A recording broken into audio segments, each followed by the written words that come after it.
A leader's bookending. The pre and post questions and conversations to have before handing off a new task or project to a direct report or employee. Now, there are only two questions before handing it off. Number one, what are you most excited about regarding this new task or project? Number two, what are you most anxious about regarding this new task or project? ... and be honest. So let's go back to the first question. What are you most excited about? This person now has the opportunity, provided you and I, as leaders, have created a safe enough environment for people to be honest with us. So now your direct report or employee gets to say, I'm excited because this is my area of expertise. This is what I'm interested in. This is what I've been wanting to get involved in. Here's something that I do on the side. This is what I went to school for. Whatever it is, they now get to express a level of excitement. Now, warning. Passion doesn't always equal ability. Now, that's for you and us as leaders to consistently evaluate.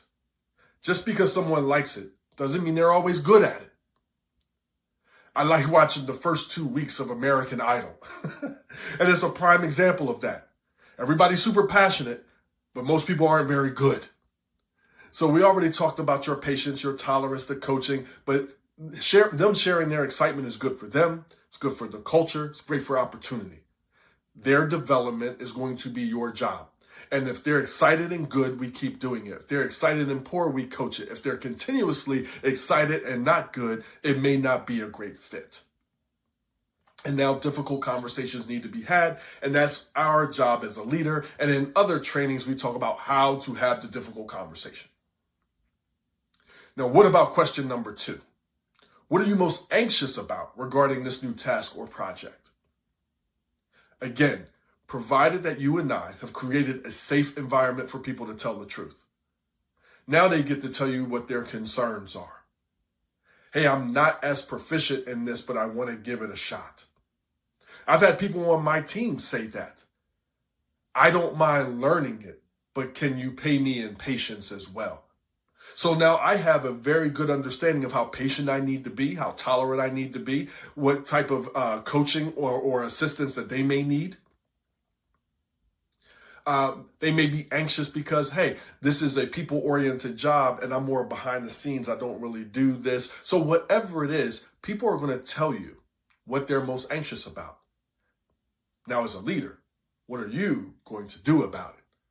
Are you going to coach? Are you going to lead? Are you going to mentor? Are you going to set up a training program for them? Are you going to send them to an external type of training, get them a trainer or a coach? All of these different things.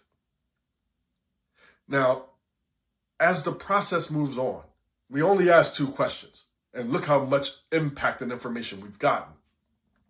It's going to be imperative now that we set up our one-on-one meetings. Now, you may be exhausted with hearing my feedback on one-on-one meetings. However, it is the most important meeting within organizations, I believe, and it's the one that gains the most consistent traction. So when somebody is excited, they're passionate, and they're good, and they're not as anxious about things, the one-on-one meetings don't have to happen as frequently, but they need to happen.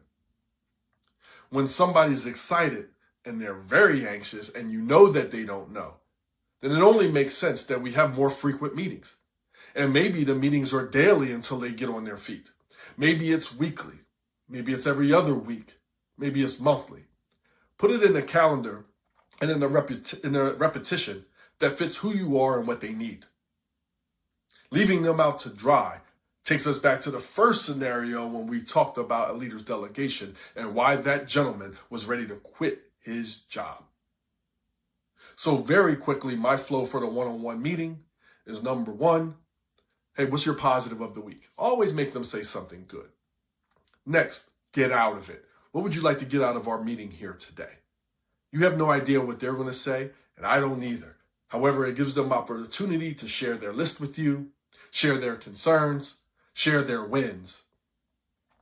Next is mesh goals. What do you want to get out of the meeting? So, hey, how's it going with this project? What questions do you have? Where can I help? What friction do I need to get out? Are there any connections that you need to make? Whatever it is. And by the way, what's on your list? You delegated a task to them. It doesn't mean that the other duties of their job magically went away. So maybe they have an idea to help best prioritize, or you help to reprioritize. Next is the plan. Okay, so moving forward over the next week, 2 weeks, month, depending on the repetition of your meetings. This is what we're doing, right?